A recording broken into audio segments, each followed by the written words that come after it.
എന്നും ആഗോള ശ്രദ്ധ പിടിച്ചുപറ്റിയ നീക്കങ്ങളാണ് ഉത്തര കൊറിയ കാഴ്ചവെച്ചിട്ടുള്ളത്. ഇപ്പോഴത്തെ നീക്കങ്ങളുടെ ആ ലിസ്റ്റിലേക്ക് ഒരു മോഷണ പരമ്പര കൂടി. കഴിഞ്ഞ വർഷം $659 മില്യൺ ഉത്തര കൊറിയ മോഷ്ടിച്ചതായാണ് റിപ്പോർട്ട്. യുണൈറ്റഡ് സ്റ്റേറ്റ്സ്, ദക്ഷിണ കൊറിയ, ജപ്പാൻ എന്നീ രാജ്യങ്ങൾ സംയുക്തമായി ഉത്തര കൊറിയൻ ഹാക്കർമാർ നടത്തുന്ന സൈബർ ക്രൈം പ്രവർത്തനങ്ങളെക്കുറിച്ച് മുന്നറിയിപ്പ് നൽകുകയാണ്. ഡെമോക്രാറ്റിക് പീപ്പിൾസ് റിപ്പബ്ലിക് ഓഫ് കൊറിയയുമായി ബന്ധമുള്ള ഗ്രൂപ്പുകൾ, രാജ്യത്തെ ഭീഷണിപ്പെടുത്തുന്ന ഈ ഹാക്കർമാരുടെ ഗ്രൂപ്പുകൾ ക്രിപ്റ്റോ കറൻസി വ്യവസായത്തെ ലക്ഷ്യമിടുന്നു എന്ന മുന്നറിയിപ്പാണ് നൽകിയിരിക്കുന്നത്. അതായത് ബ്ലോക്ക് ചെയിൻ സാങ്കേതിക വ്യവസായ കമ്പനികളെ സജീവമായി ലക്ഷ്യമിടുന്നുണ്ടെന്ന് ചുരുക്കം.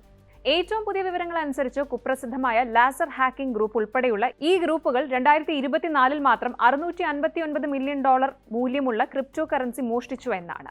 ഉത്തര കൊറിയൻ ഹാക്കർമാർ ക്രിപ്റ്റോ കറൻസി എക്സ്ചേഞ്ചുകൾ, ഡിജിറ്റൽ അസറ്റ് കസ്റ്റോഡിയന്മാർ കൂടാതെ വ്യക്തിഗത ഉപയോക്താക്കളെ ഒക്കെ ലക്ഷ്യമിട്ട് അത്യാധുനിക തന്ത്രങ്ങൾ ഉപയോഗിക്കുന്നതായാണ് റിപ്പോർട്ട്. ഹാക്കർമാർ തങ്ങളുടെ ടാർഗറ്റുകളുടെ സംവിധാനങ്ങളിലേക്ക് നുഴഞ്ഞുകയറാൻ വേഷം മാറി സോഷ്യൽ എഞ്ചിനീയറിംഗ് ടെക്നിക്സ് ഉപയോഗിക്കുന്നുവെന്നാണ് 3 രാജ്യങ്ങളും വെളിപ്പെടുത്തുന്നത്.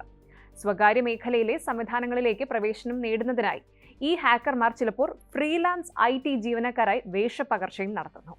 2009 മുതൽ സജീവമായ ലാസറസ് ഗ്രൂപ്പാണ് ലോകമെമ്പാടും നടത്തിയ ഈ ആക്രമണങ്ങളിൽ മുൻനിരയിലുള്ളത് എന്നാണ് റിപ്പോർട്ട്. ജാപ്പനീസ് ക്രിപ്റ്റോ കറൻസി എക്സ്ചേഞ്ചായ DMM ബിറ്റ്കോയിനിൽ നിന്ന് $300 മില്യൺ തുല്യമായ ബിറ്റ്കോയിൻ മോഷണം പോയതും, ഇന്ത്യ ആസ്ഥാനമായുള്ള ക്രിപ്റ്റോ എക്സ്ചേഞ്ചായ വസീറെക്സിൽ നിന്ന് ഏകദേശം $235 മില്യൺ നഷ്ടപ്പെട്ടതും ഈ വർഷത്തെ ഏറ്റവും പ്രധാനപ്പെട്ട ചില സംഭവങ്ങളിൽ ഉൾപ്പെടുന്നു. റേഡിയന്റ് ക്യാപിറ്റലിൽ നിന്ന് $50 മില്യൺ ഉത്തര കൊറിയ ഹാക്ക് ചെയ്തു. കൂടാതെ ആപ്ബിറ്റ്, റെയിൻ മാനേജ്മെന്റ് എന്നിവയിൽ നിന്ന് വൻതോതിൽ ക്രിപ്റ്റോ കറൻസി മോഷ്ടിച്ചതായാണ് റിപ്പോർട്ട്. ഇനി മോഷണത്തിന് ഉപയോഗിക്കുന്ന മാൽവെയറുകളും തന്ത്രങ്ങളും ഒന്ന് നോക്കാം. ഹാക്കർമാർ തങ്ങളുടെ ടാർഗറ്റുകളുടെ നെറ്റ്വർക്കുകളിൽ പ്രവേശിച്ചു കഴിഞ്ഞാൽ ഈ ആക്രമണകാരികൾ കീ ലോഗറുകളും റിമോട്ട് ആക്സസ് ടൂളുകളും ഉൾപ്പെടെ വിവിധ തരത്തിലുള്ള മാൽവെയറുകൾ ഇൻപുട്ട് ചെയ്യും. ഇത് ലോഗിൻ ക്രെഡൻഷ്യലുകൾ മോഷ്ടിക്കാനും ഡിജിറ്റൽ വാലറ്റുകൾ നിയന്ത്രിക്കാനും ഈ ഹാക്കർമാരെ പ്രാപ്തമാക്കുന്നു. മോഷ്ടിച്ച ഫണ്ടുകൾ പിന്നീട് ഉത്തര കൊറിയൻ അക്കൗണ്ടുകളിലേക്ക് മാറ്റും. അവിടെ രാജ്യത്തിന്റെ മിസൈൽ, ആയുധ പരിപാടികൾ എന്നിവയ്ക്ക് ധനസഹായം നൽകാനാണ് അവ ഉപയോഗിക്കുന്നത് എന്നാണ് റിപ്പോർട്ട് സൂചിപ്പിക്കുന്നത്. ഉത്തര കൊറിയ മിസൈൽ, ആയുധ വികസനം എന്നിവയ്ക്കായി അനധികൃത ഫണ്ട് ഉപയോഗിക്കുന്നുവെന്ന് 2022 ഐക്യരാഷ്ട്രസഭയുടെ റിപ്പോർട്ടിന് പിന്നാലെയാണ് രാജ്യങ്ങളുടെ ഈ വെളിപ്പെടുത്തൽ. ഇനി ശ്രദ്ധിക്കേണ്ടത് ഇതാണ്: ഭാവിയിലെ ആക്രമണങ്ങൾ തടയാൻ അന്താരാഷ്ട്ര സഹകരണം എങ്ങനെയാണ് എന്നത്.